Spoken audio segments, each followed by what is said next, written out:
In front of me is REALME 11 and today I would like to show you how you can set up face unlock. Begin by going into Devices Settings and tapping on Password and Security.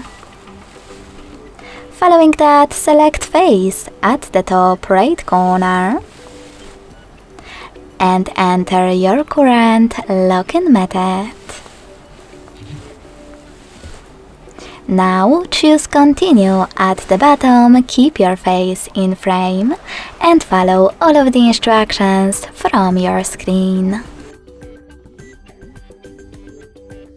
Then adjust all of those options however you want to and tap on Home button.